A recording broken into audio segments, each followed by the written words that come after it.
So just going back to our walk cycle again, we've finished our contact and our passing positions, or our basic leg. I'm going to look at the down and the up now. The first thing I'm going to do is I'm just going to start adding a bit of motion into the spine, or a little bit of the pose into the spine. So we can see here that our character is leaning forward a little bit on all of these poses. It's not just completely straight in the air. So let's fix that before we look at our down and our up position. So I'm going to just go back into my up. I'm going to grab, which is going to be the best one. I could actually grab my hips. And let's go to frame 1. I can just rotate that down.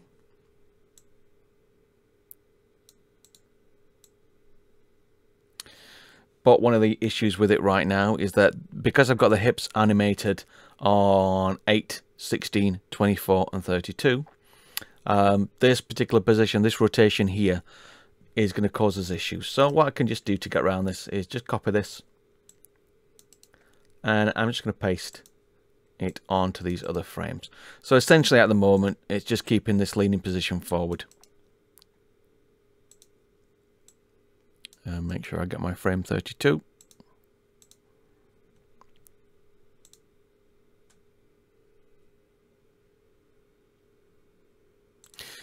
I need to do the up and down again.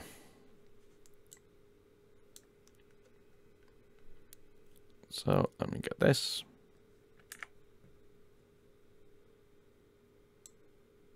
I'm just going to bring it down actually a little bit.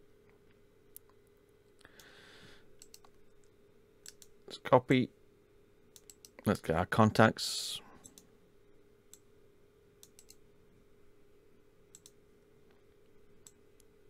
Let's go into one of my passing positions and just lift this up. Grab this and copy. And paste.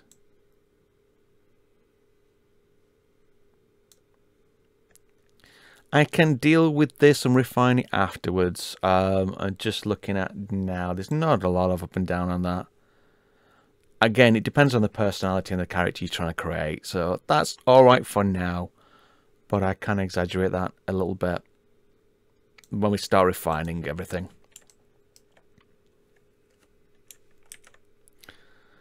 So just press play on that. Alt V. Alt V to stop. So rather than having to go over here all the time. Okay. So let's look at this down position and this up position. So if I just go in to my pose again. So our down position, part way through between the contact and passing, our whole animation is going to go down. You can see our head coming down there as well. Our up position, you can see we're going up on the toe. This is the highest that we're going to go in the entire pose. So let's go into my up. Let's deal with our down position first. So I'm going to grab the hips. I'm going to go to frame 4 here. And I'm just going to drag these hips down. And just lean the character forward a little bit.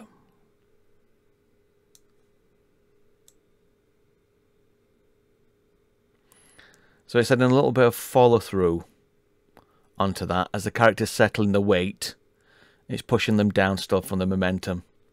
It also gives us a bit more contrast now into the passing position. We're really pushing up to add the extra weight into there. Okay. So I'm going to do this on this frame as well. So 16, which is our next contact, to our passing position.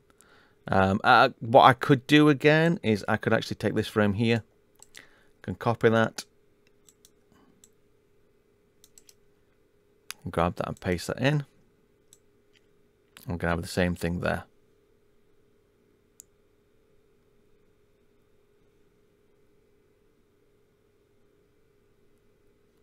Okay. So let's do our up. If I go from frame 8, go halfway through, which is our frame 12. I'm going to grab the hips again, and I'm just going to have these sort of pushing up. So our character is going to carry on, again with momentum, they just carry on through, and it's going to give us another contrast going back to our other pose. So let's grab that. Let's copy that one.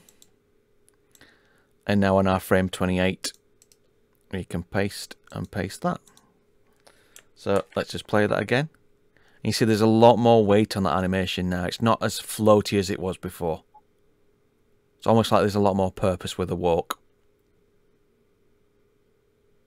It's still a little rigid, but there's lots to do on it yet. But just to get that basis of it. So that's our up and downs. So one of the things we can do at this point is look at a play blast. Play blasts are really handy to get an idea of how the animation is working outside of Maya.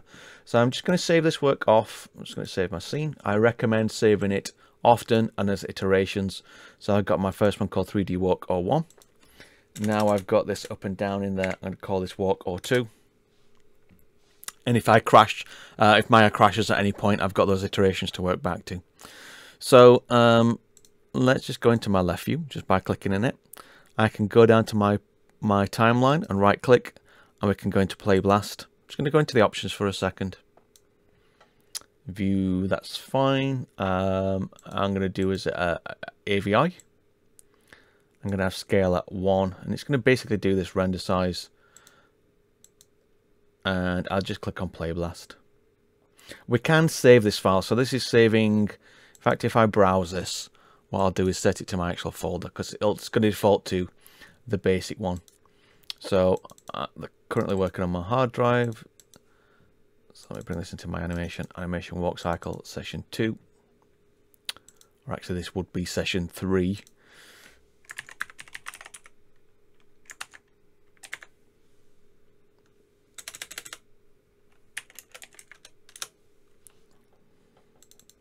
I'm going to make myself a folder called Play Blasts, and I'll just call this Walk 02. I should have really done a Play Blast for the first one with a contact and passing, but I would recommend doing one at every stage. So that should come up. It's come up on my other monitor. Let me bring this down. And that's going to do a really quick preview, so we can get a sense of our animation. If I just repeat that. Okay. So we can see outside of Maya, which is really useful.